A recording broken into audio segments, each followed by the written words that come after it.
Yeah, Force to Win podcast. We here. Shout out to my homegirl Letitia. Got my guy Chilla Jones here, man. One of New England's finest, Boston's finest. You know what I'm saying? One of the guys putting on for the better rap culture from Boston/New England, whatever you want to call it. Our whole, unique market that we got here. You know what I'm saying? But he's definitely a face of it. You know what I mean? You can't knock that. You gotta definitely understand that, man. You know what I mean? What's going on, man? What's going on with you, my G? Man, I'm happy to be here. Happy to finally be here. Force to Win podcast. You know what I'm saying? I'm good, man. I'm just blessed, bro. You know what I'm saying? I'm just blessed to be here. Yeah, we got to be here. You know what I mean? We sipping. We doing what we got to do. Definitely you know appreciate you for joining us today. So I'm gonna take it back, way back. So, how long have you been battle rapping for? Battle rapping since maybe like 2011. I started doing some battles out here. I had a league of my own called Shark Tank Battlegrounds, and before there was a million battle leagues like there is now. There's a battle league on every fucking corner right now, but before then I had Shark Tank Battlegrounds, and so I had people from Connecticut, I had people from Dorchester, Brockton, Providence, everywhere. We were kind of the only battle league around, for New England. Otherwise, if you wanted to get into battle rap, you had to go to New York. And mess with the New York league. So I did some battles in 2011 on my own league, and then after one battle, I got a call from URL, I got a call from King of the Dot, I got a call from King of the Ring. All the major North American leagues that existed off of one battle were like, yo, come try out, come try out, come try out. At first I turned them all down. I was like, yo, I make music, but I got a bunch of guys that would love to pull up on you and try out for y'all leagues, you know what I'm saying? So I was kind of trying to throw the assist. And they were like, yeah, they're cool, but no, we need you. We need you. You know what I'm saying? So you give us a call when you're ready to do it. So how many times and how long did you turn them down for? Almost a year. I did a battle in the summer of 2011. And it came out the summer of 2011, and I didn't take URL up on their offer to try out until February of 2012. So for like a you was going to go to King of the Dot before that though, right? But then they canceled the battle? I was originally going to go to King of the Dot, right? Yeah, and I was supposed to battle somebody named Catch P from Detroit. Yep. And he backed out at the last minute. Salute to Slane. Slane was on tour in Canada, and King of the Dot, I reached out to him to be a judge. He said, the only way I'm gonna be a judge is if you get somebody from Boston to be a part of this event. So that's when they reached out to me. So I was supposed to be the person from Boston, you know what I'm saying? To go to King of the Dot and be a part of the event in exchange for Slane to be able to judge. But like I said, my opponent, like maybe 3 or 4 days before the event, backed out, couldn't get a new opponent in time, so I wasn't able to. He just backed out. Was he scared? I mean, I can't. Talk your shit. I can't speak for that. He was scared, nigga. I can't speak for that. Yeah, he was scared. But Did he find out it was Chilla Jones that was coming, and he was like, Chilla coming through, man. See, back then I didn't have, you know what I'm saying, like locally I had a reputation, but my reputation definitely then isn't, what it is now. No. So he actually, you know what I'm saying, I would say kind of had a bigger reputation battle rap wise than me. Okay. He was, affiliated with like Marv One and Quest McCody and like a lot of the people in Detroit who had already been battling, who had been in 8 Mile, who had done certain things, you know what I'm saying, and representing for Detroit on that level. So I was gonna kind of be the new Jack, and I was gonna be kind of like, you know what I'm saying, the guy trying to pull up and make a name, and I definitely would have, but the battle didn't happen. And they never reached out to me to reschedule it or to come back or anything like that, for the rest of the summer, for the rest of the fall. So URL called me again, and I say, let me see what they got to offer. You know what I'm saying? Is the guy still battle rapping? Catch P or whatever his name is? I don't think he battled ever after that. Really? Yeah, like I don't think he ever like came back to battle rap. Wow. So salute to Catch P if if you happen to see this 13 years later, but. Did that you think that's kind of tarnished his career? Nah, I don't think it tarnished his career, but I think obviously he didn't take it serious. You know what I'm saying? Like,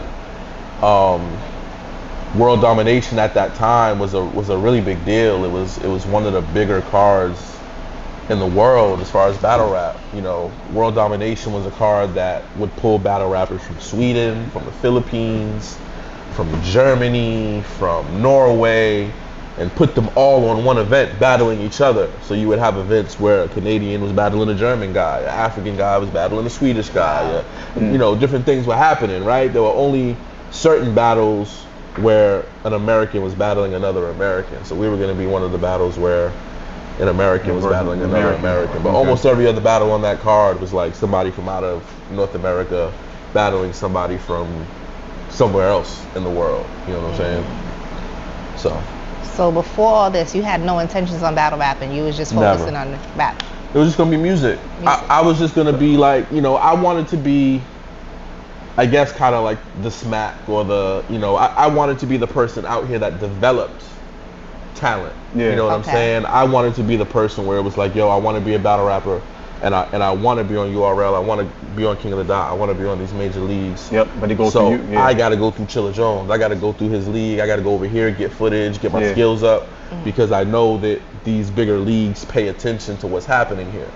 So I kind of wanted to be that person that cultivated the talent to get out of New England. Out of New England to the next level. You know what I mean?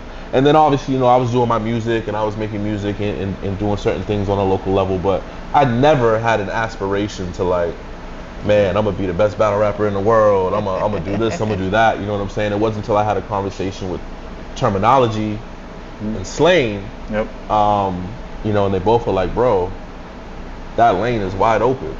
There's nobody else from Boston doing it at that level. Yeah, I'm about to say, especially coming from here. And you can be the first one to open that door and to own that lane. You know what I'm saying? It's so much easier to get people to listen to your music and buy your merchandise and pay attention to what you're doing, because this lane there's nobody else in Boston doing it. It's all yours. You know what I'm saying? So I gave it some thought, and that was when I decided to call URL back and say, all right, well, you know, let's see what happens. I'm gonna come up there, man, and, you know and burn something, man. You know what I'm saying? I'm gonna come up there and burn something, man. That was when I went to URL. That was February of 2012. So it took like 6 months to convince me, though. Okay. So before 2011, you was strictly doing music. How many projects did you drop before 2011? Man, you was in high school, running around. What was going on with Chilla back then? I dropped, I think Jones the mixtape, I think was 2007. I dropped a project called Freestyle Champ that was like 35, like just freestyles over different industry beats. 35 freestyles on one tape? On one project. Okay. One project. I had another project called Time Bomb that I was really happy about. It was the first project I had that was produced by the Track Slayers. Salute to the Track Slayers. At that time, they were signed to Grand Hustle. They were working with T.I. and a bunch of other Where they artists. from? They from Boston? From Atlanta. From Atlanta, okay. From Atlanta. This is before 2011. This is back when Chilla was putting out. This is before 2011. So they had produced the majority of my Time Bomb tape, and it was hosted by DJ On and On. Rest in peace, DJ On and On. How'd you connect with them from Atlanta? Online, bro. MySpace, man. That's how MySpace was popping. That's how you know it was far back. You know yeah. MySpace was great. Your top friends and all that. Yeah, you know what I'm saying. What's the dude's name? Bob, or what's his name? The dude? Tom. My guy Tom. Yeah, you know what I'm saying. Shout out to motherfucking Tom. He in the grave somewhere right now though, but I don't know about MySpace. Shout out to motherfucking Tom, man. You know what I'm saying? He was the original before Zuckerberg. Shout out to motherfucking Tom. He loved Facebook. You know what I'm saying? It was Tom looking over. Now, but Facebook came. Woo. That shit came and changed the game. I ain't getting on front. Swept it. But yeah, through MySpace. So like, you know, me and my homies used to go through different producers' MySpaces, just listen to their beats. And so, you know, we had me and a couple other rappers that I was rapping with at the time had reached out to them, and they had liked what we were doing, and so we just decided to work together. And then from there, we just kind of built a relationship. And eventually they considered us their artists, you know what I'm saying? So we would get first pick over certain beats, even though they were shopping beats with T.I. and at the time like Young Jock and Jim Jones and certain people, they would be like, yo. So were you doing like ciphers back then at least? You was ciphering? I was doing some ciphers, you know, I remember some ciphers I did at like Middle East. I did one at Hip Zeppy, if you remember Hip Zeppy back in the day. I was doing ciphers over there with man, who's that? Chubby Chub, I think, was there, DJing that one. So I was doing ciphers back then, not kind of the way I do them now. Like, I still had the reputation that I had as far as ciphers go, but I didn't go as crazy back then as I used to. I used to just pull up, rap, and then I used to just leave. I didn't even network. Or Nothing. like, You just out of there. I was just like, yo, I just want to rap because I love to rap. I'm gonna rap and I'm gonna leave. Like I ain't gonna introduce myself to people. I ain't gonna try to move my mixtape. I'm gonna just show niggas I can rap and get a few daps and then I'm out of there. You know what I'm So saying? for a guy who didn't really want to battle rap, you know what I'm saying? You battle rap pretty good. You was outside really, you know what I'm saying? Yeah. So for sure. And you was already putting on your own battle league and all that before you even wanted to battle rap. Absolutely. So you had to be during high school tearing niggas' heads off doing something. You had to be battling. High school, I was battling. What would you do? But a lot of it was freestyle. Where you coming off right now is like, oh, I ain't really want to battle rap. I ain't really, I want to make music. But you was tearing niggas' heads. You was battling. I was freestyle battling. You was freestyle battling. I was freestyle battling. So you wasn't writing basically. You was just going off the head, really. Yeah, going off the top. You know what I'm saying? And a lot of it, like, obviously battles nowadays are like, they're premeditated, right? You get a certain amount of time to prepare. You get to do research on people's families and people's lives. You get to put stuff in, you know what I'm saying? Like back then it was just like, now back then just had the best bars. It was like, yo, I heard you can rap. Oh, okay, cool. You know what I'm saying? People. And if you're nice enough and you know how to improv and use your bars you already got and take what he dude's wearing and you know what I'm saying and actually direct and makes it even more potent. Exactly. Like I said, there was no such thing as like preparing niggas to see each other in the street and go crazy. You gotta go. You gotta go. You gotta have something locked in. You gotta have bars on deck. Absolutely. So were you ever like in a rap group back then? I was in a group called Living Legends. Salute to Young Dex and Young Chills. Our group was called Living Legends. This is when we were down with the Track Slayers. We all had put out solo projects at the time, and we all were kind of doing our own thing and making our own noise in Boston. But over time, as those guys kind of pursued other things and pursued other avenues, I was kind of the only one that stuck with it. Yeah. You know what I'm saying, from a rapping standpoint. So Dex went more the fashion route and kind of got into that. That was always his thing. Chills went to the more you know what I'm saying, just working a job and other things like that. And I mean, I was working a job too, but I never quit rap. Like that was always my passion. That was always what I love to do. So it was always like, yo, I might work a job, I might get involved in other things, but it's always gonna be about this. You know what I'm saying? It's always gonna be about rap. So speaking of, when were you first introduced, or who first introduced you into rap? When I first got into rap, salute to my older brother, Mr. Jones, and my older sister. They one Christmas got the Blueprint, and I think it was Stillmatic.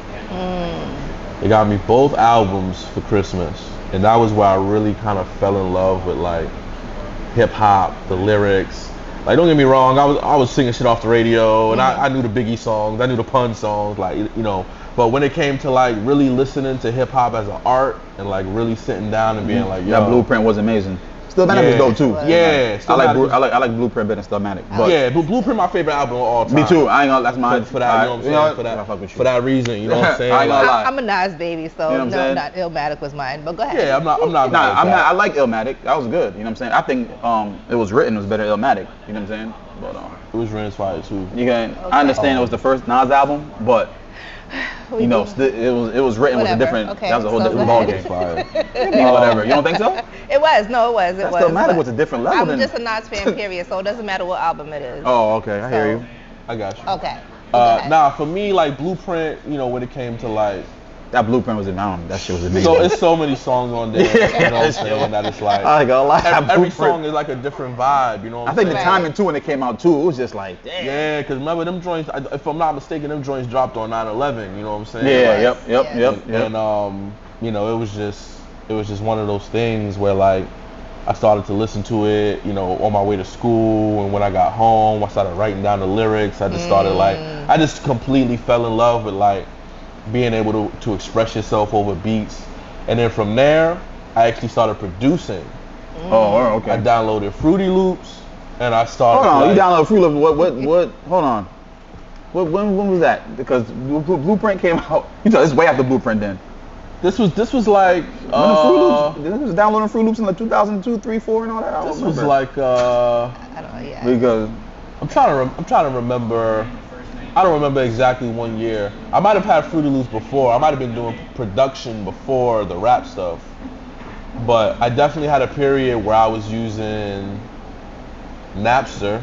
I remember Napster. Yep, Napster. And I Yep. downloaded Fruity Loops off Napster. Oh, okay. Yeah, Napster. That was And then I was playing with. When was that I was playing Napster with wave, beats man? and That stuff. Napster wave was like That was 2000. that was like 2000s. Napster, 2004, AOL, 3, 4, like 5, yeah, yeah. it was like Yeah. 02, 03, you know what I'm saying?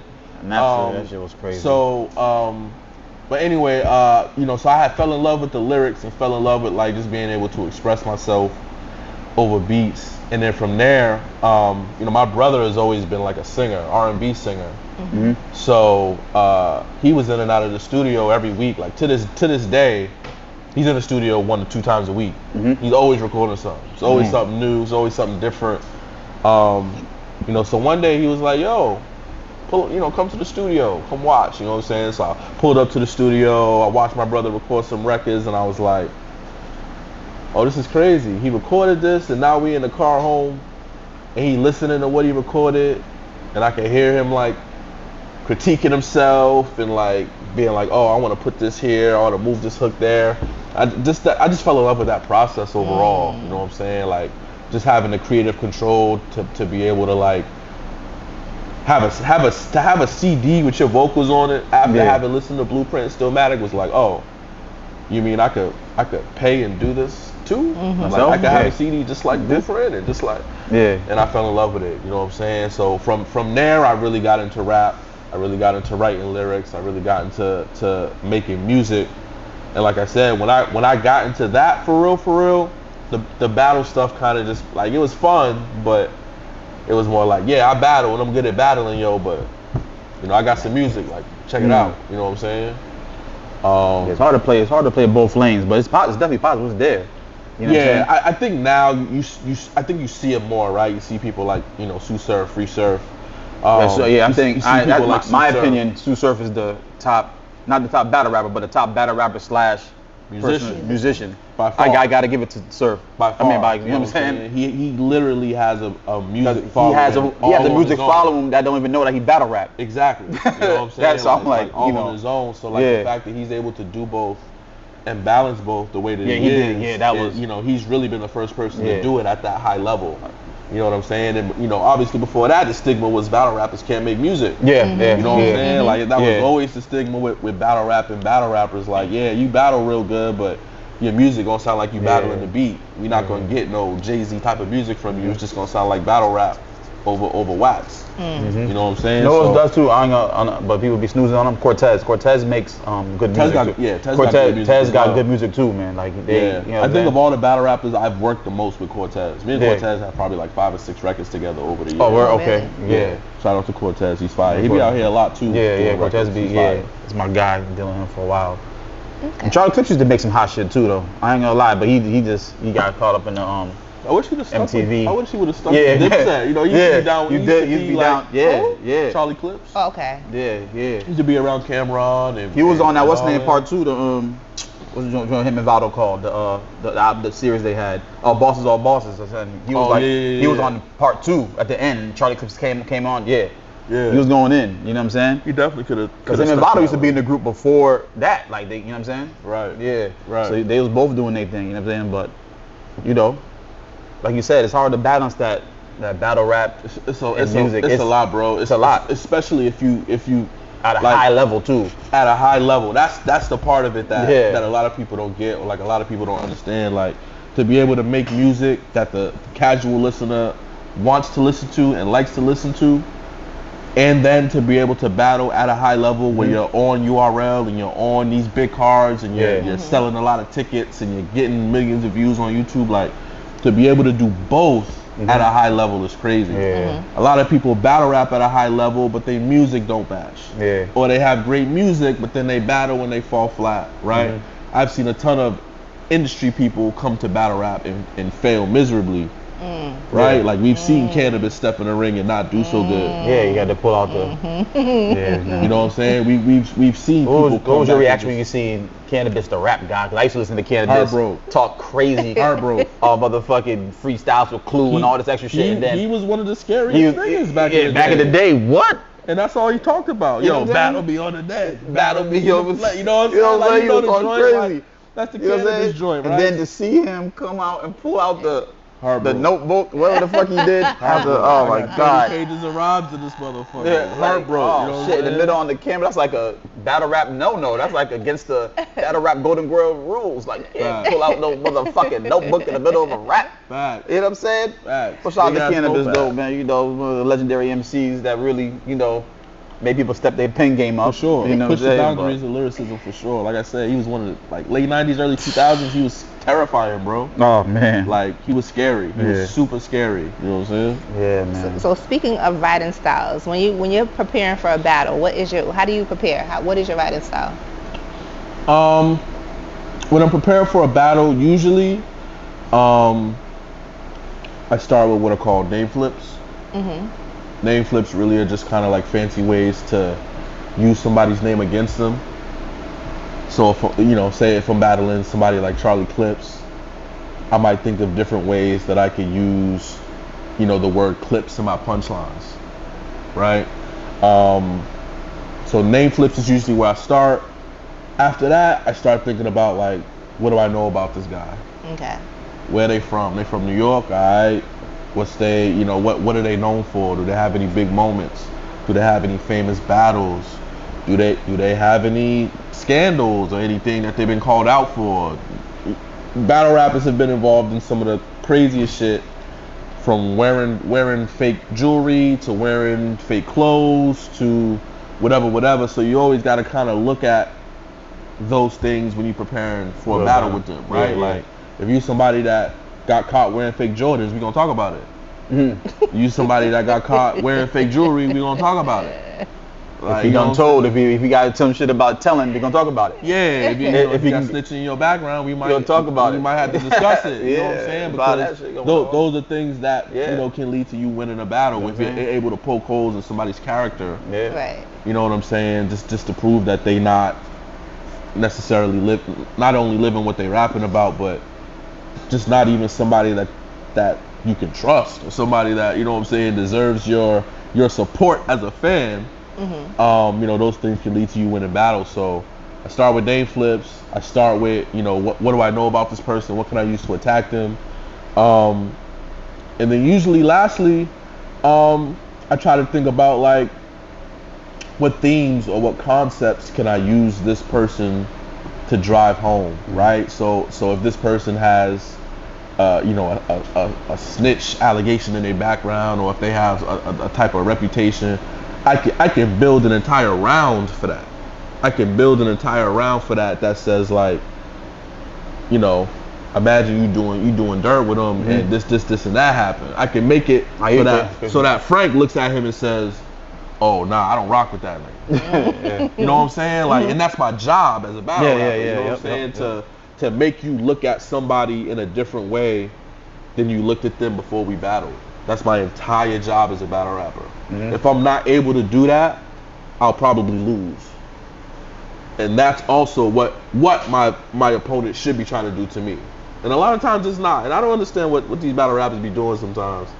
But you're supposed to be trying to change the perception of how the fans look at you as a man or woman or as a battle rapper. I have to be trying to take away your credibility in one way or another. You know what I'm saying? So if I'm not mistaken, the term scheming, was that made up from you? That's my term. Okay. It's copywritten, by the way. Copywritten. He top schemer though. Copywritten. That's kind of his battle rap style. Like, he's scheming. It was scheming. What's the other one? There's two of them, right? For sure. Scheming's the most famous one that I think people use and people know me for. There's a lot of things through Pendulum Inc that we have copywritten and trademarked. So I could say chain punching, I could say mirror morphing, I could say shadow box, I could say a lot of different things, and all those terms are our terms. Okay. But scheming is definitely like the most prevalent and like the one that I would say I'm definitely the most popular for. It definitely wasn't a style that I created, but it was definitely a style that I innovated and made cool to do and made popular. So in your opinion, who do you think created it? Or is there a creator? It's just that's a really good question, yo. And like, through my time at Pendulum Inc, teaching the style, I've done a lot of research. I've gone back. I've found battles in 2000 where people are doing stuff like this. I found records from the early 90s where people are doing schemes. You know what I'm saying? So it's hard to say who the creator is. It's hard to say who the first person to do it was.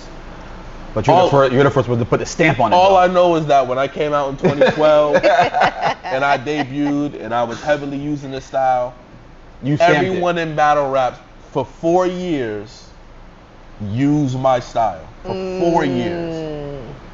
It's all documented. It's all documented. All 4 years, y'all jacked this motherfucker style. All on scheming. YouTube. He's Go not watch saying it that back. he's the creator of scheming, but what he's saying is when he came in, he put the stamp on that They shit. made it a hot line. I made it a hot song. You know what I'm saying? You feel? That's it. You feel me? That's and it. the proof is there. You can go look at the footage, do what you want to Absolutely. do. You know what I'm saying? He's all talking there. facts, not shit.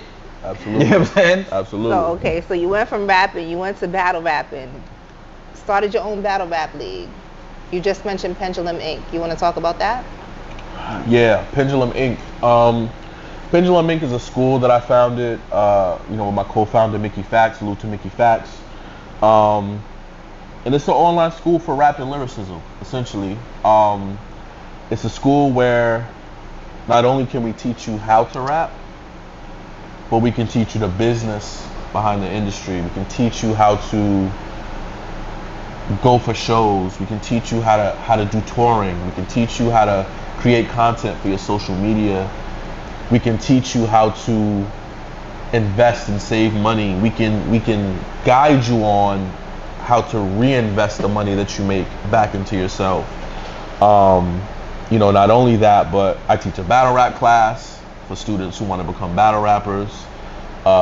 We have other classes like criminology, which break down like famous cases in hip hop, from Remy Ma's case to all different types of cases that have happened and like certain legal precedents that those things have set. So more than anything, man, Pendulum Inc. is a really dope place for rappers, for songwriters, for singers, and even just for like hip hop enthusiasts who just want to learn more about the culture. You know what I'm saying?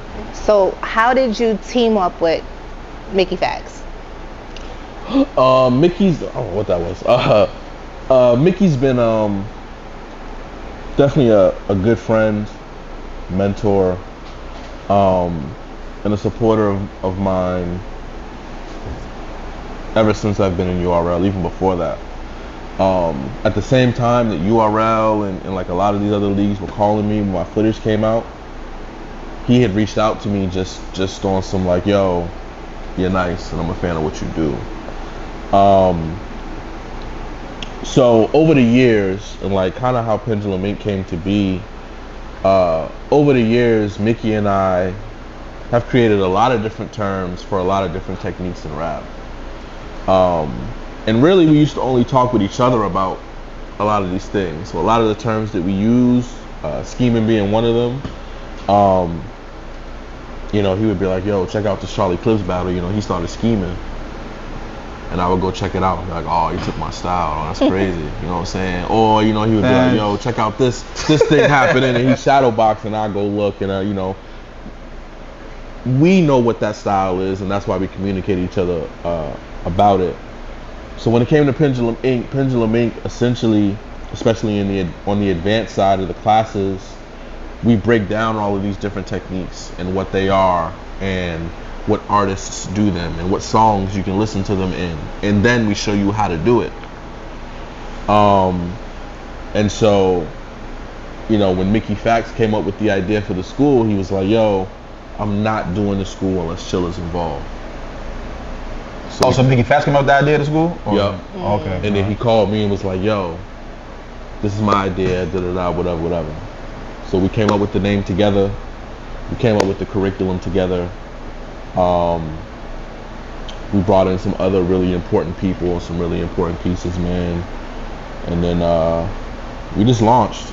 Originally, we were gonna wait, but we were just too excited. We were just too excited. So we launched in like January 2022, we started putting everything together, and we literally launched in March. Like, we didn't give ourselves any lead time, any trial. We was just like, yo, just go. let's just start now and try to be ready by March. And we literally launched in March. We had 50 students.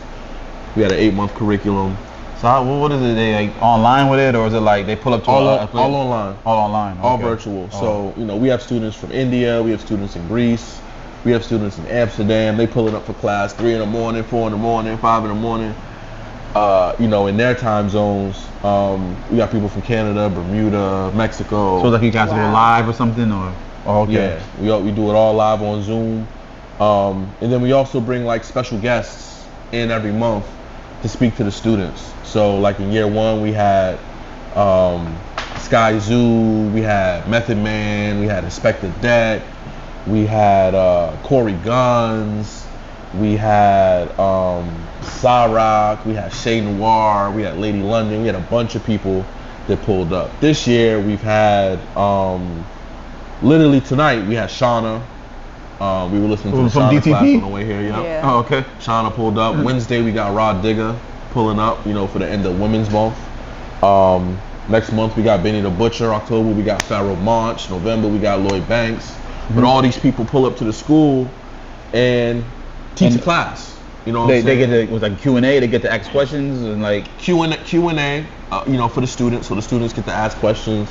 But the professors also ask certain questions in order to extract certain information, and then the rappers also just have an opportunity to just speak freely, right? Yeah. So they get to break down. Lloyd Banks will get to break down how he puts together punchlines.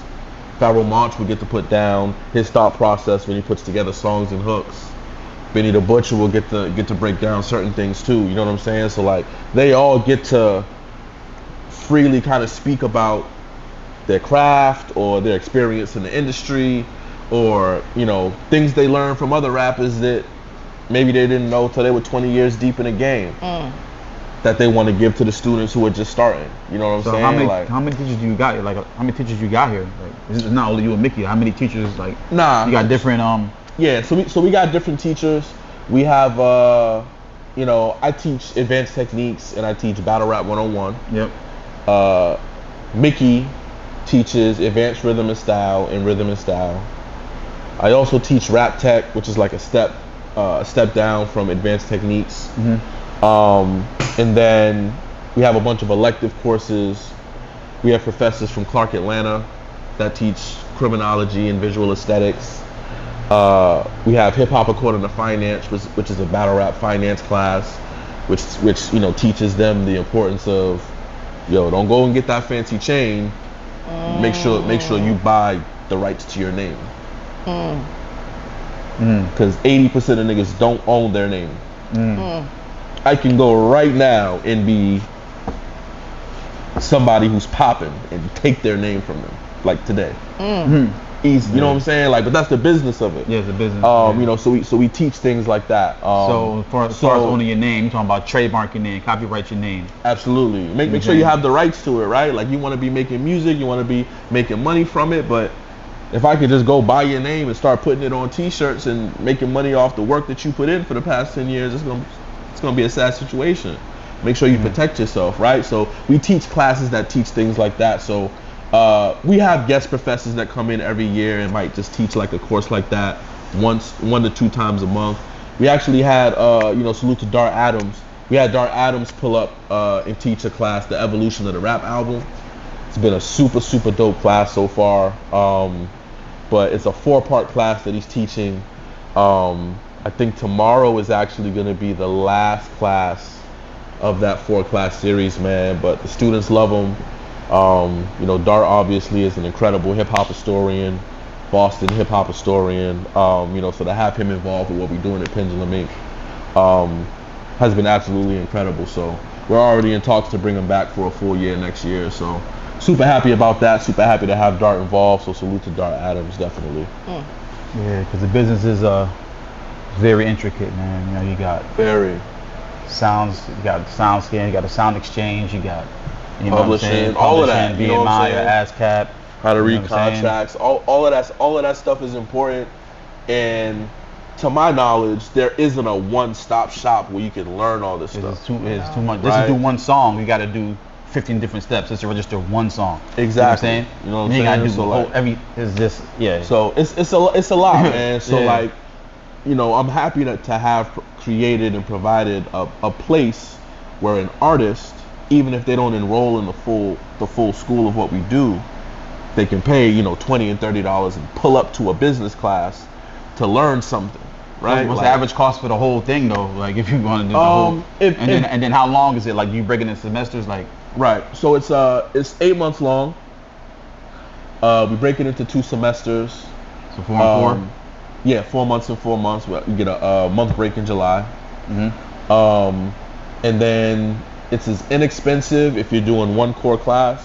Inexpensive is $3,000, and that gets you access to every class that I just described to you. Okay. So it gets you access to the Dart Adams class, it gets you access to Battle Rap 101, gets you access to content creation, hip hop according to finance, criminology, visual aesthetics, the business class, the performance workshop where we have people like DJ Drama pull up and listen to your music. It gets you access to all of these classes on top of the actual class where we teach you the foundational stuff of rap, which happens every weekend 4 times a month. All Foundation meaning going back to the beginning of hip hop, right? Like which goes to flow, delivery, cadence, pattern, punchlines, wordplay. Like we teach all of those things, you know, lesson by lesson, technique by technique. So those classes are weekly, but all the other classes are monthly.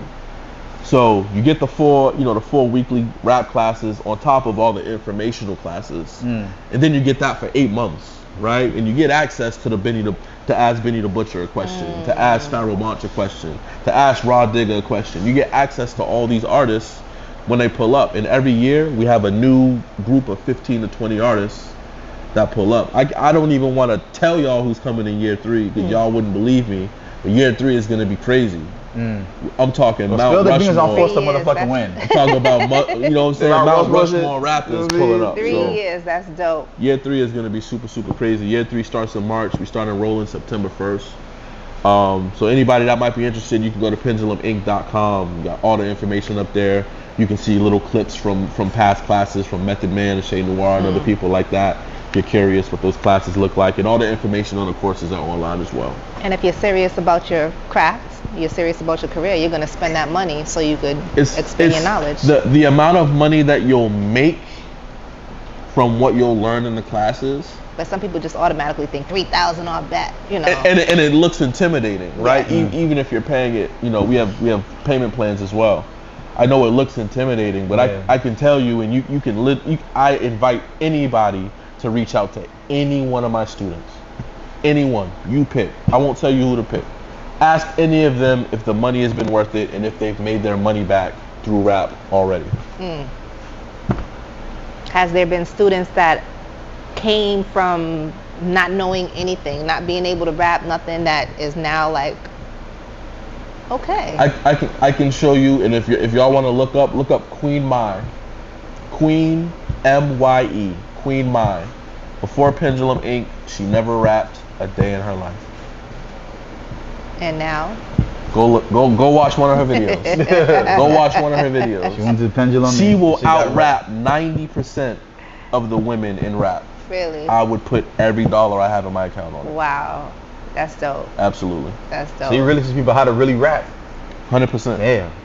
I'm telling you, soon as we get off camera, Frank, pull up one of her videos. You know what I'm saying? And tell me. A lot of y'all motherfuckers you know suck. Come check my guy out at the Pendulum, man. Come you know what I'm saying? You might have to come to school. Too, man. Even your active rappers now. Come check my guy out. A lot of y'all niggas gotta get signed to Dumb Truck Records, but we can take you out of there. We can take you out of Dumb Truck Records and get you with my guy Chilla and Mickey Fats at Pendulum and really see how the motherfucking rap. That's how we do it. So any classes for a podcaster like me or for, you know, a radio host like me? So the classes do rotate. Okay. The classes do change from year to year and sometimes semester to semester. So we actually do have a podcasting and hip hop class that we're building. You know, we're trying to get Pete Rock and Math Hoffa. You know, salute to Math in my expert opinion. Dope. And Joe Budden as well. Trying to get these guys in here to teach at least one of those classes for next year. But that is a class that we are currently floating the idea about for year 3.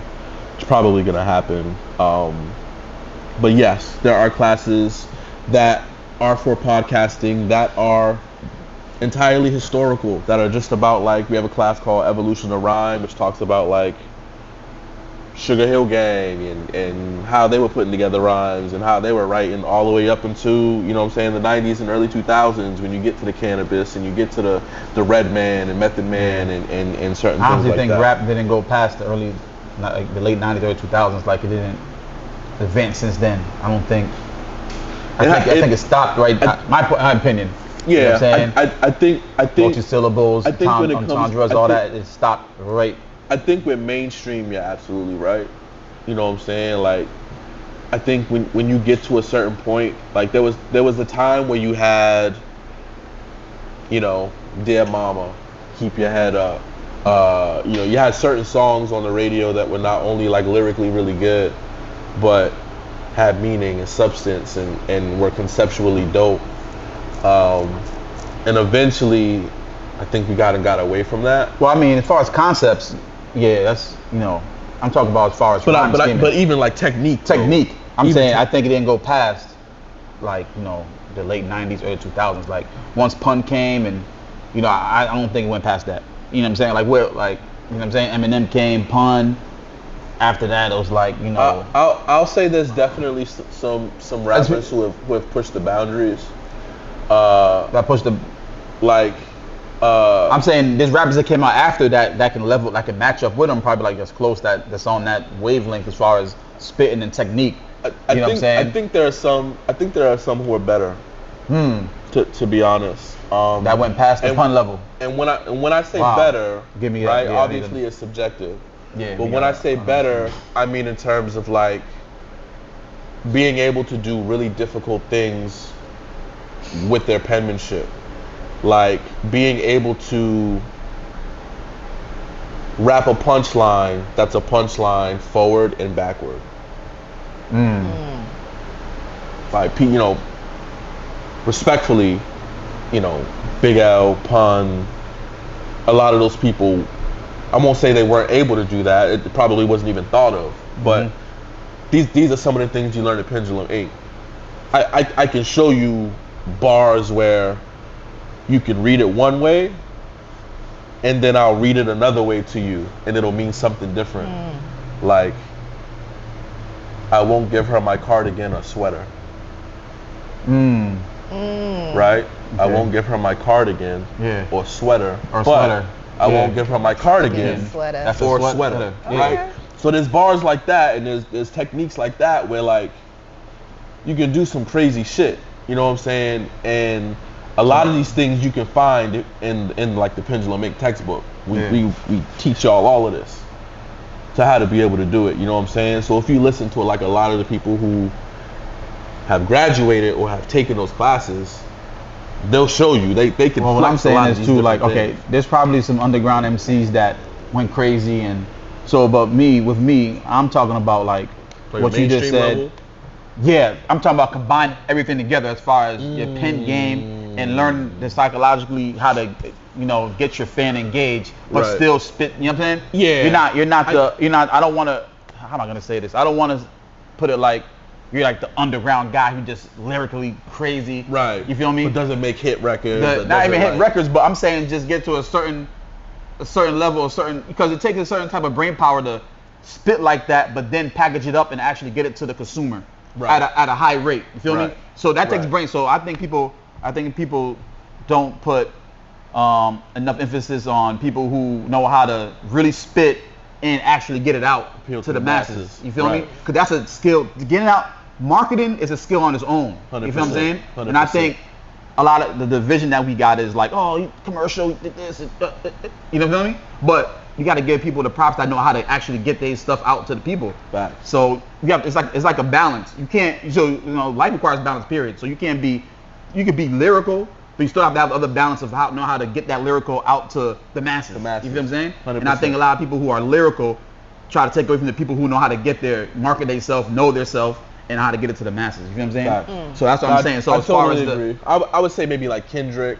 or like Kendrick, or like Cole, you know what I mean? are like some exceptions But- of like people who are nice. But then who people will can do both, argue but that that's this guy rare. got lucky because they had a machine behind him that helped. You know what I'm saying? So we don't know, but this is why your net worth. Like, can I fault J. Cole because he's a lyrical genius? Kendrick's a lyrical genius. Can I fault them because they had a good backing? Like, you know what I'm saying? Like, I can't be like, oh well, you know, he was with Dr. Dre and this guy was Jay-Z. That's why he, you know what I'm saying? Like, I understand that's true because, you know, I mean, marketing, you know, it is what it is. But it's also not their fault, like you said. Yeah, it's right? like, I can't, you feel me? Blame them. So, what are you missing that you didn't get the Jay-Z or these guys to get your, you know, get your point across? You know what I'm saying?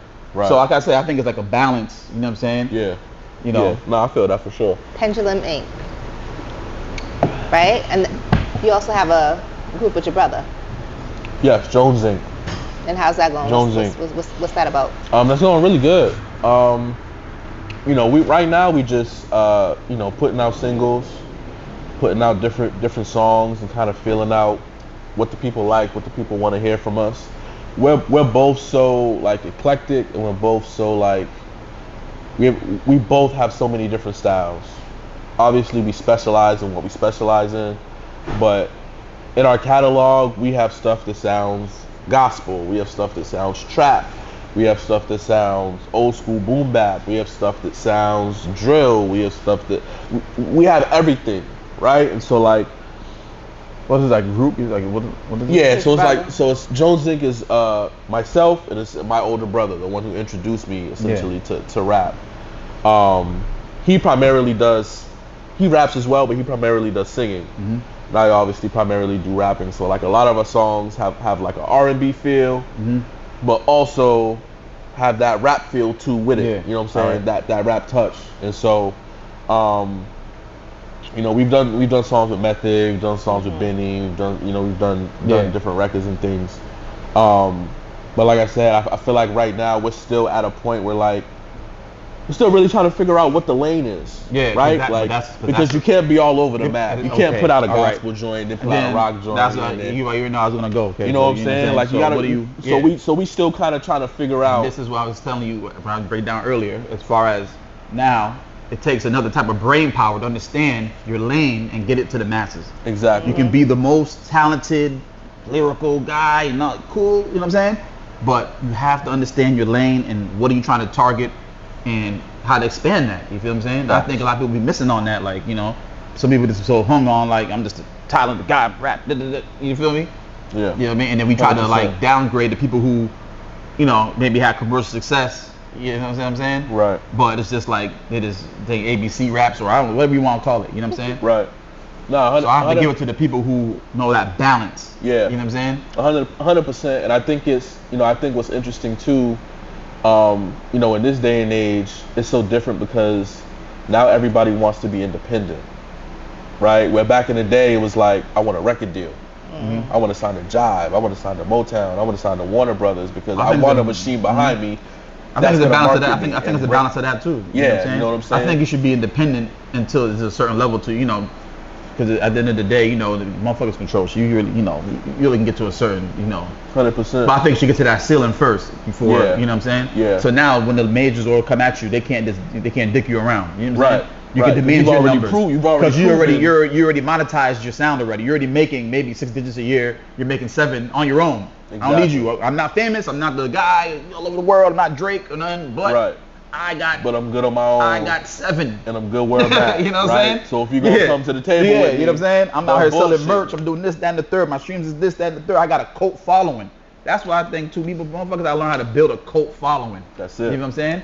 But it's a certain technique to build that. You just can't, like you said, you're doing your thing with your brother. You can't be all over the place to build a cult following. Exactly. People want to know, when I come to Chilla Jones and his brother, I'm going to hear this. Exactly. You know what I'm saying? You want to get a whole bunch of people that just hear this. You know what I'm saying? And then once you get locked in, then that's when you probably expand. I think some people want to hit too many genres at one time before, you know. Spread themselves thin that way. Yeah. And you don't have the money. And a lot of people don't have the money for that. Right. You know what I'm saying? Like you gotta have a real bag to hit this, to hit this, to hit this at the same time. Yeah. You know what I'm saying? Yep. So, you know, at Pendulum Inc, we teach that too, like how to. Well, we teach marketing, we teach branding. You know, and content creation has a lot to do with that as well because, you know, it teaches you like what your Instagram should look like as an artist, which I need to take a few tips from because my Instagram is Ah, crazy. listen, I need some tips. But I need some. but it teaches you, you know, what it should look like, right? Yeah. Like how long should your reels be? What kind of Who makes these background rules, should though? you Like, have? And not rules per se, but there are things that can contribute to the algorithm. The algorithm is what dictates what you see on your feed every day, right? So I have a better chance of showing up in Frank's algorithm if my video is 15 seconds or less, if it has a particular type of caption, and I'm using a particular type of Instagram filter. I will increase my chances of popping up in your phone when you're scrolling at night. Oh, wow. And there's a science to it. There's a science to it, right? For example,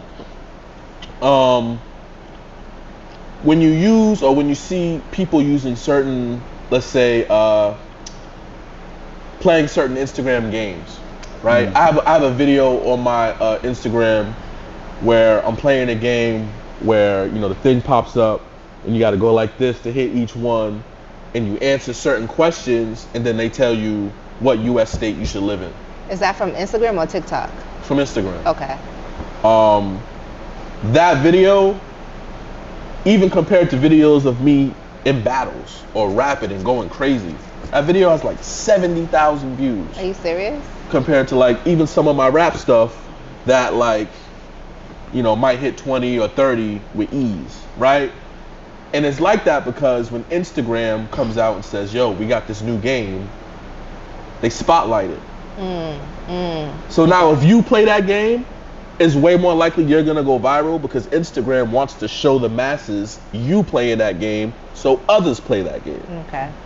So now if Frank uses that filter, he's all over the place. Now he's gonna be on the explore page. Now he's gonna be on the for you page. Now he's gonna be on the page that says, oh, this is what's new.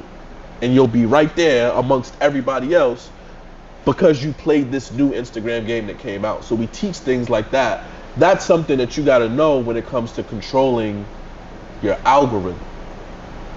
So like there's a lot of little tips and tricks like that that can make it easier for your music or for whatever you're pushing, even if you're not a musician, to pop up, you know, when people are scrolling their feeds. You know what I'm saying? So we have somebody, salute to Deluxe. We have Deluxe, you know, who used to work for Meta, who's an expert on all of this stuff.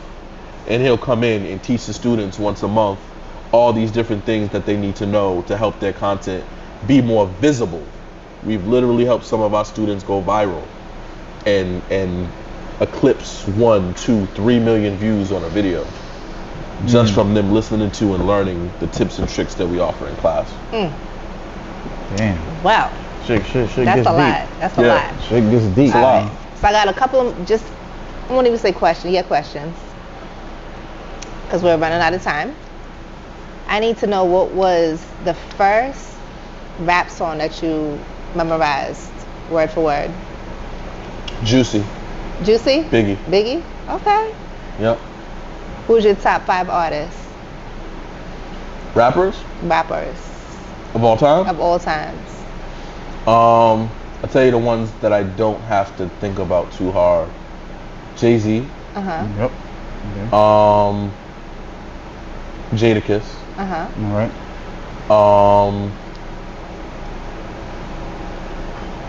Pun. Mm-hmm. Okay. Now here's where it gets tricky. But I'm gonna say DMX. Okay. And I'm gonna say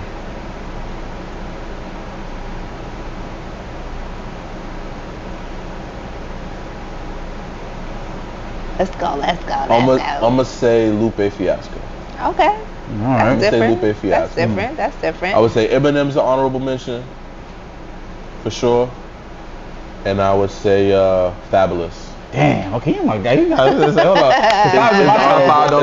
You want it? You know what I'm saying? If you ask me for tomorrow, Fabulous might be there instead of Lupe. You know, it just depends. But like I would say those are my 7. I interchange Jada and Fab all the time. Yeah, you know what I'm saying? Like Jada and Fab are definitely I definitely interchange my them, dogs. but you know, definitely my dog. Fab is the guy. Fab is definitely the guy. Top 5 battle rappers. All time. All time. Not including me. Not including you. You don't count. All right, just making sure. Top 5 battle rappers of all time. Loaded Lux. Okay. Murder Mook. Guy Mook. Hollow the Don.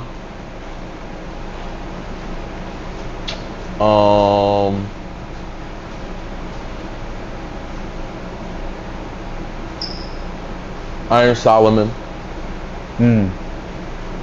Iron Solomon. And I'm gonna say Tay-Rock.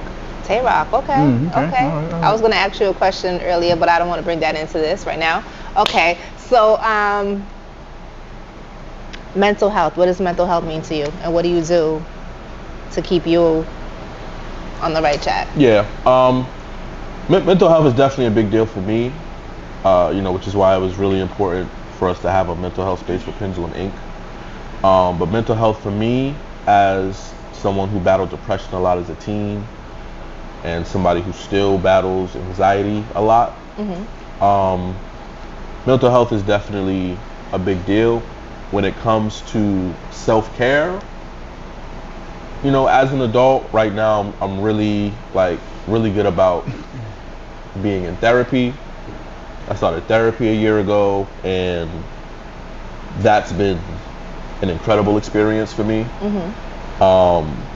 I know that in our culture we have this It's forbidden. Yes, we have this idea that being in therapy or going out of your way to take care of self is a sign of weakness, or I implore y'all, please do whatever you need to do to prioritize self-care and taking care of yourself from a mental standpoint, because nobody else is going to do it for you. True. Nobody else is going to care. You know what I'm saying? If you don't care about yourself, it's going to be really difficult to find somebody else who does. Okay, so that's what you do to maintain your mental health. What is it that you do on a daily basis to force the win? To keep going? Yeah. Man, to force the win, I just never let being tired be an excuse. And I think for everything, that's kind of how it has to be, right? For people that get up and go to the gym every day, I know there's those days where you sit in the car outside that shit and you're man. But you gotta force the win, right? Those are the days where it becomes most important to get your ass in that gym and do the workouts that you're supposed to do, right? So when it comes to me, it's I can't allow being tired. I can't allow even sometimes being sick to allow me to not take advantage of the fact that I'm alive, I'm breathing, and I'm able to pursue my dreams, because every day we lose brothers and sisters who can't do that no more. So you got to take advantage. You got to appreciate the life that you're given. Love yours. And love yours, exactly, 100%. So for me, when it comes to forcing a win, it's just all about having drive and being determined, and not allowing, negative circumstances or hurdles or obstacles prevent you from, taking a step further every day towards your dreams. That's got to be number one. Yeah, that was my question. I was gonna ask the same thing with the force to win, but I want an actual story of he had the force to win, because in this industry, there's a lot of fuck shit going on. People are not answer the phone when they're supposed to answer it. They promise to do this for you, they didn't do that. You know what I'm saying? It can take you off the road. You know what I'm saying? It's a whole, I could give you one for a whole sure. bunch of shit. You in battle rap, man. You feel me? When I won Champion of the Year, I had the force to win. All right, so bring that. So let's talk about Champion of the Year, right? For those who don't know, Champion of the Year is an award that they give out in battle rap to who they feel like essentially has been the MVP of the year of battle rap for that year, right? So at that time, I was battling exclusively for URL. I wasn't really doing a lot of King of the Dot battles or battling for any other leagues. And my competition when it came to Champion of the Year or battle of the year, or whatever you want to call it. You know, I'm competing against people at that time like K-Shine, Geechee Gotti, B Dot, Yep. and these are battle rappers who during the pandemic were able to battle on the biggest cards in the culture, your Gnomes, your Summer Madnesses, Yep. your Drake card. You know, when Drake puts together a card, you know, these are the battle rappers that are on those cards. When you have battles on those cards in such big spotlights, it makes it really easy To be nominated for MVP. to gain traction. You know what I'm saying? Like if you on a card and 1 million people are watching it, and you do really well, and you say, "Yo, I should be the MVP," people listen.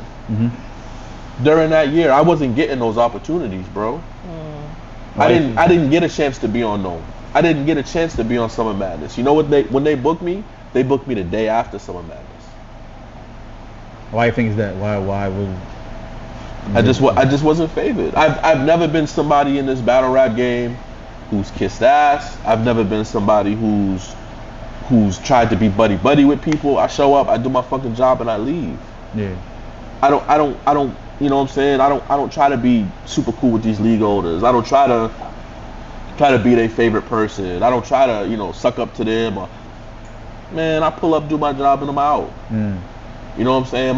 If my talent is not speaking for what I'm supposed to be doing, then that's what it is. But I'm not finna compromise my integrity as a man just because it might get me some extra opportunities. And I'm not necessarily saying that other battle rappers are doing that. Yeah. But that's something that other battle rappers Have done to try and gain favor within these leagues, right? So, bringing it back to forcing a win. Yep. I literally put myself in a position where I had to go head to head with each one of these guys in order for me to win this award. So first, I battled Geechee Gotti. I battled Geechee Gotti in LA, where he's from, on a rooftop. Yep.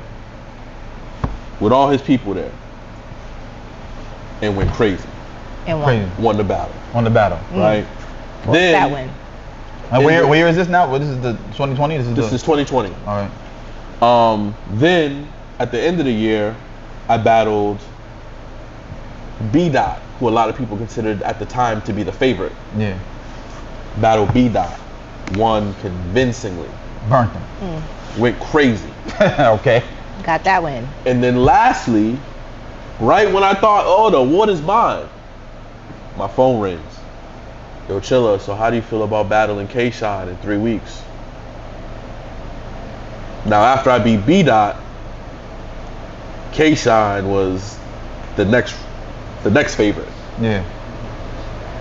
So I'm like, yo, I could say no and take my chances, or I could force the win. And I can accept this battle. Yes, sir. And I can make an example out of him Yes, to fucking prove sir. that after this, no more battles. Give me my fucking check and give me my belt. So I said, set it up. I took the battle. I forced a win. I caught body of the year. Okay.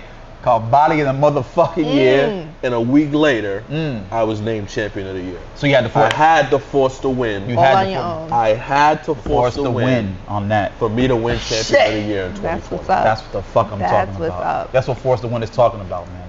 He had to put my guy from New England, Boston motherfucking master, the fucking ringer, just to get the damn belt. No, damn well he deserved that shit before, but he had to really prove himself and force the The motherfucking win. That's what it's about. You understand what I'm saying? That's what it's about. He got that. So you have in your battle league, Shark Tank, like I said, I watch battle rap. I'm like, in and out, but I watch it. So, I hear people from the Connecticut side, closer to New York, feel like they're not getting opportunities on the Shark Tank and all that, man. You ever heard that? You ever heard any complaints, anything about that? Yes and no. I hear it from everywhere though. I've heard it from Connecticut people. I've heard it from Rhode Island people. I've heard it from Boston people. Right? Like at the end of the day, Shark Tank is such an elite platform, and it ain't for everybody. Yeah. And I think that's tough for a lot of people to understand, and it's tough for a lot of people to feel excluded, right? And it may just be a matter of time where it's like, yo, I might think you're super, super fire. I just haven't found the right matchup for you yet. But even still, you know, people get super offended because they don't feel included in what we're doing. And like, I get it, but at the same time, it's also like, I have to be protective of my platform because we have a certain level of credibility. So what are people gonna think if I allow anybody on this platform and people get smoked and people get wiped and people start to become a negative representation of New England, which is the opposite of what we try to do. What we try to do on Shark Tank is bring the best rappers in New England, best battle rappers in New England, and we put them against the best battle rappers in the world. So I bring Tay-Rock here to battle somebody from New England. I bring New Jersey Twerk here to battle somebody from New England. I bring, you know what I'm saying, Geechee Gotti here to battle somebody from New England, to give them that opportunity. Because I don't know if all of our guys are gonna make it through URL to a Geechee Gotti battle. I don't know if they're gonna make it through URL and get to a Tay-Rock battle. I have been fortunate to do these things, but I don't know that path is for everybody. So you know what? If I like you, if I think you got potential, if I think you got hunger, I'm gonna keep you hungry, and I'm gonna bring somebody here and give you the opportunity in front of your state, in front of your family and friends, to be able to put on a show and prove that you belong with the world's best. So we got a couple spitters, you know, battle rappers from here who's on URL. Like we got like Stumbles from Springfield, Mass. Shout out Stumbles. Yeah, he's been on Shark Tank already. Stumbles hasn't, but if I did bring Stumbles, he would probably be the bigger name. You know what I'm saying? Okay. In my opinion, he's earned that. He's earned that. He's earned that. You know what I'm saying? From what he's done. We got like Kid Slade from Hartford. Kid Slade. Salute to Kid Slade. I've actually talked to Slade about being on Shark Tank a couple of times, but the timing of it just hasn't worked out. But he's definitely somebody we've considered putting on Shark Tank for sure. Okay. Okay. All right. So I know that you also write for you've written for shows, you've written for artists. Oh yeah, ghostwriting. You ghostwrite? Yeah, I've done it all. Got the mascot text then ghostwriting and all that. Okay. Yeah, I mean, I've written for battle rappers. I've written for musicians. What do you mean? Whoa. Come on. Yeah. I've done it. Written for battle rappers? Written for battle rappers. When I heard that, I was like, "How? You're excluded already." Battle? I can't. That's against the battle rap golden. You can't do that because now I got something on. Like that's crazy. Somebody find that out. When you let Chilla Jones write your shit, nigga, on stage, bang, you're dead. You're dead right there. You're over. It's over. Like a battle rapper can't get his rhymes written from. Can you? What kind of shit is going on, I don't need man? names, but how many? Now I understand rap, like songs, 16s and shit like that. You know what I'm saying? Like that's different. You know what I'm saying? But I'm saying. It's battle rap? You can't write for it. You can't be a battle rapper for the battle rappers, man. Well, as far as that how shit many, is crazy, man. Definitely a good amount. But what I will say is I haven't written for a lot of battle rappers at the top tier level. Okay. So when I say I've written for battle rappers, I don't mean a bunch of like Summer Madness, like you know what I'm saying, Mount Rushmore people. I'm not necessarily talking about a lot of those guys, but in general, a lot of people, even on a like a mid to low tier level,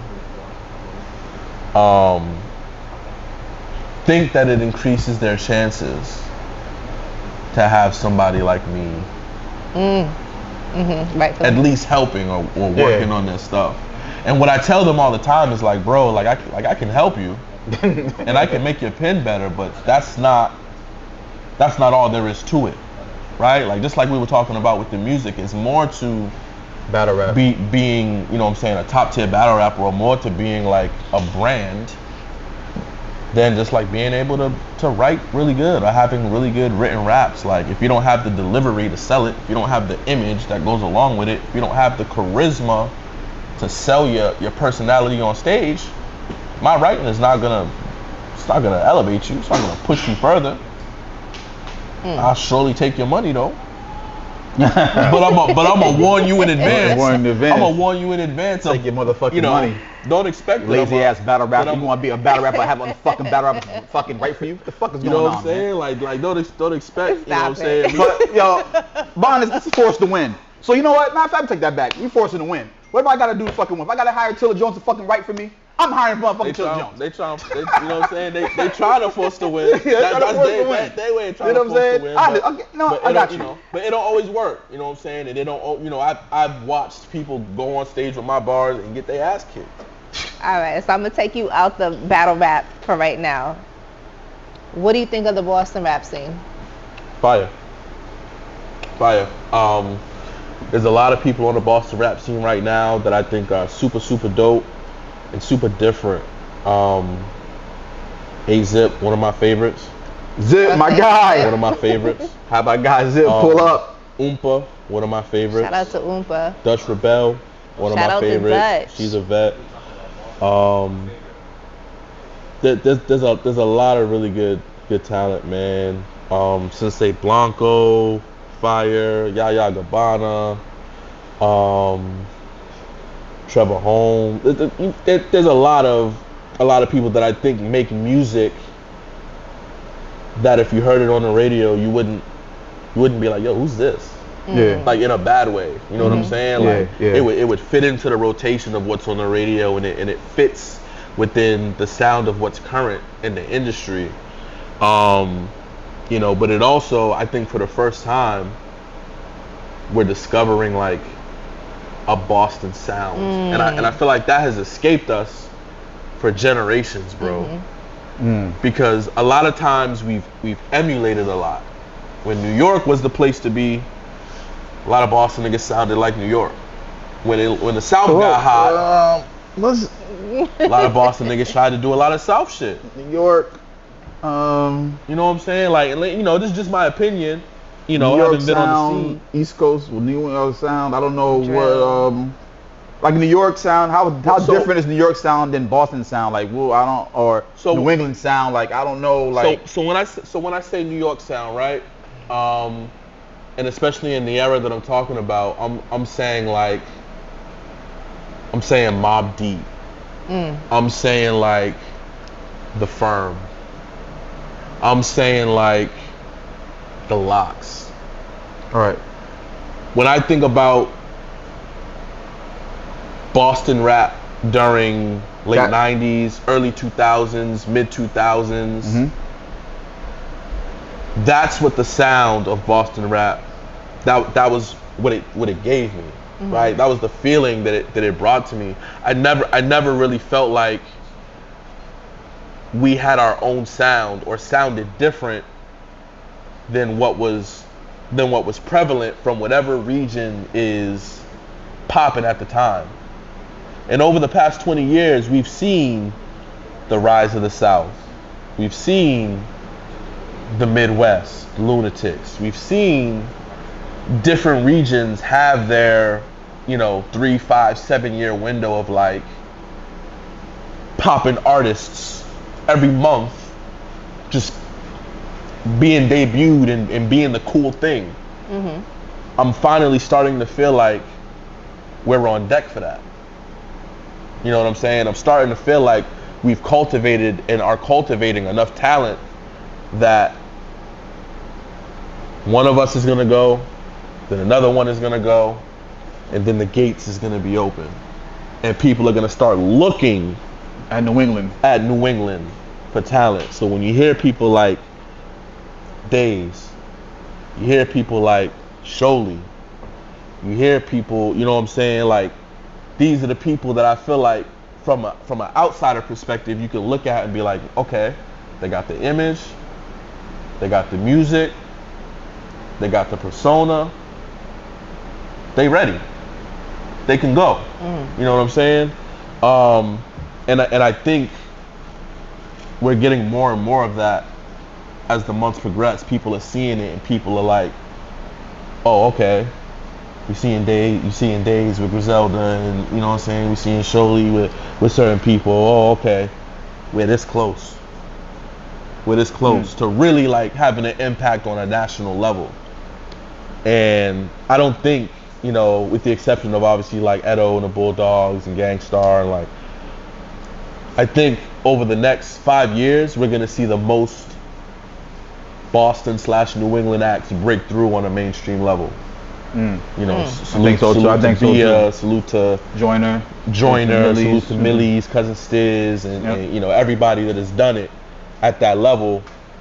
But I think it's about to be a flood. There's gonna be a flood. I think it's about to be a flood. It's about to be that big fucking water. New England, we coming. The new Big East. The new Big East. New Big East shit, man. Big New England shit, Big East shit. We putting shit together, man. This is why me and Letitia's on the motherfucking road. Forced to Win podcast, linking up with guys like this. You know what I'm saying? To really cultivate this New England sound, this New England culture. You know what I'm saying? Yeah. A lot of we just get looked over a lot. You know what I'm saying? I feel like we get slighted a lot. A lot. You know what I'm saying? You ain't lying. And it's like our region supports New York. They support these other places. Y'all come here to get money from us. You feel what I'm saying? Yeah. But I feel like we don't support each other enough. And I think it's a two-way street. It's like the artists got to figure out different ways to market to get in our heads as far as fans. And we got to be more receptive to it too at the same time. You know what I'm saying? I can't put it solely on just we're not supporting New England artists. A lot of New England artists don't have the knowledge to even how to project the music and get to the consumer the right way. You feel what I'm saying? Fact. You know what I'm saying? This is why you have Pendulum. You feel what I'm saying? Fact. It's a lot of things that we don't even know. You feel what I'm saying? And it's just different. The culture's different over here. As far as even like performance venues, it's not too many. You know what I'm saying? Like, you know, like you go to New York, you got Highline Ballroom, you got SOB, Webster, and you go there to see upcoming. You don't go there to see the stars. You don't go there to see niggas that's already made sold 100 million records. You go to see. Your mind is going to see new rappers, new niggas. So you don't mind watching openers. You don't mind watching none of that shit because this is what we're here to see. We're here to see who's hot, who's popping, who's coming up, who's making noise. Here, we don't want to see openers. You know what I'm saying? We go straight to the act. We want straight to the act. Fuck the openers. These niggas suck. We don't want to see them. You know what I'm saying? Because the culture's not here for that. Like our club closed at 1, 2, all that. Like it's not the same setup. You know what I'm saying? We're not here to see that. You want to see the main niggas that you heard on the radio that you've been programmed to hear. You're not your ears not listening to the new guys coming up. You're not programmed for that. So the negativity starts right from there. Like just. There's not even people, so I can't even blame. Who am I gonna blame for that? I don't even know. Who do we blame for that? You know what I'm saying? It's just the way the city been set up, man. You know what I'm saying? But you're absolutely right. Yeah, I think that's, you know, the ear's not tuned right. Like, you know what I'm saying? We don't even give motherfuckers a chance because it's just like, I don't know, this nigga, this shit's whack. They say, see my man, I'm out. You know, like niggas don't give a fuck. You know what I'm saying? Fact. You know what I'm saying? Like, but when you go to New York, we sit there and listen to. It's different. You go there, you see different upcoming people. We're like, I think it was hot. Where you from? Jersey? Never knew this nigga. You know what I'm saying? Right. Like the ear's different. You know what I'm saying? Big time. Yeah. Big time. Absolutely. All right. So my last question to you is, what is some advice? I don't know if you can do this because you got the whole schooling and everything. But what is some advice that you would give to upcoming artists?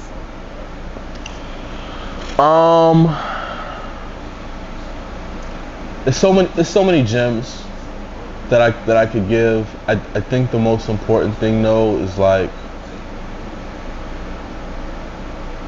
don't feel like you're entitled to support. Break that down. I think that's a really big entitled one to support. Because some artists feel discouraged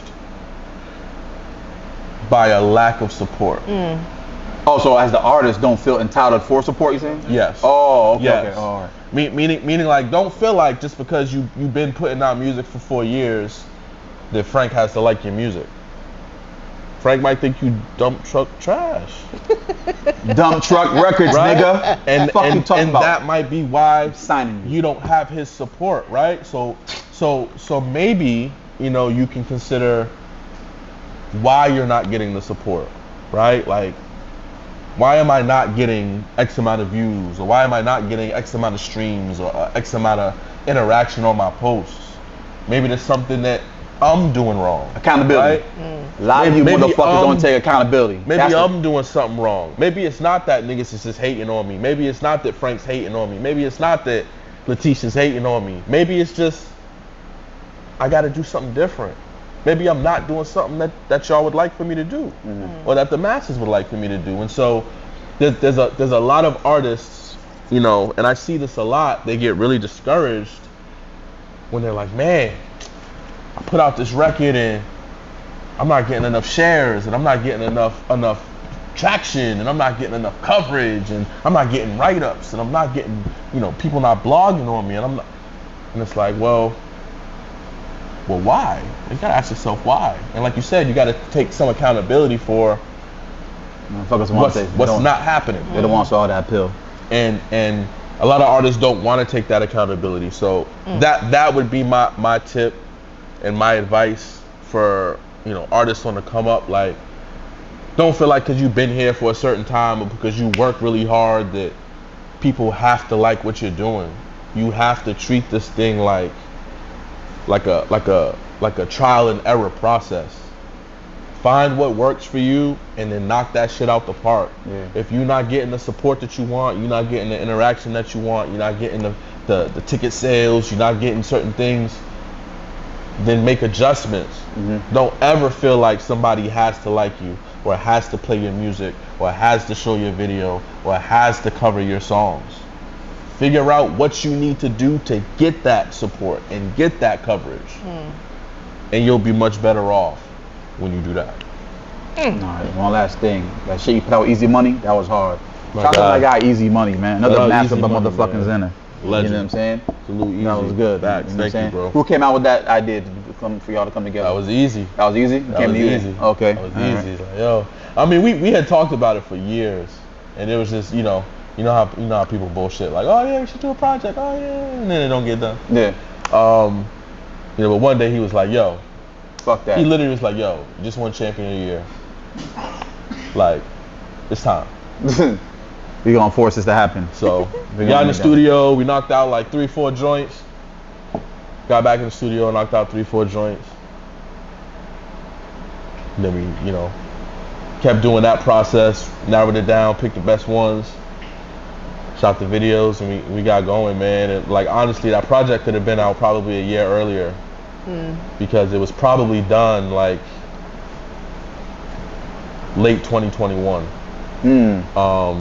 You know what I'm saying? But we took our time, saved up money, invested in certain promotional things to make sure it got the eyes on it that it needed.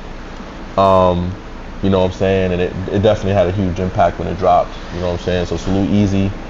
The Easy and Chill project, if y'all haven't heard it, it's available on all streaming platforms. Go check it out. And that's the last that you dropped, right? That's the last one I dropped. Yeah. Real Money Fake Friends is the new Jones Inc. project that comes out soon. Probably at the end of September. Benny the Butcher on there, Crooked Eye on there, Millie's on there. A lot of good joints. So dope. Check it out. Looking forward to that. Okay. Definitely. Make sure you invite Force to Win to the release party. Oh, absolutely. Whatever's going on, the listening party, release party, whatever you got going on. Whatever. For sure. Definitely appreciate you coming to sit with us. Yes, sir. Enjoyed the conversation. Yeah, you dropped some gems, some facts. It's dope, man. Very informative. Definitely. Thanks for having me, man. Yeah. Force to Win podcast. Definitely was an honor and a pleasure to be here with y'all. I look forward to coming back. Absolutely. Shout out to Brandon. Shout out to Bedlam Showed Off for allowing us to use his space to shoot this. Incredible space. So if y'all looking for event space, and he's very particular on who he has, but yeah. Make sure your shit together, baby. Make sure your shit together. I'm coming up here with no bullshit. Make sure your shit together. A lot of y'all niggas be talking doggy poo, man. Come with your shit together, man. Come with your shit correct. But drop your socials. Man, at Chilla Jones on Twitter, at Chilla Jones on Instagram, at Chilla Jones on Snapchat, at Chilla Jones on TikTok. Chilla Jones official on Facebook. Where did the name Chilla come from? Came from two different things. Of course, it has to be an entendre because that's me. It came from me being so nonchalant and relaxed, which I always am. I never seem to be in a hurry or worried about anything. I'm always calm, cool, and collected. But also, when I used to rap back in the day, I used to be like, yo, he's so cold. Get chilly in here when he rap. So it's like we going with Chilla. All Double right. entendre. Yes, sir. Well, thank you so much again for joining us on the Force to Win podcast. Make sure you like, comment, and subscribe to Girl YouTube. TCJ Frank Nino. and Chilla Jones. Force to Win podcast, man. We out here.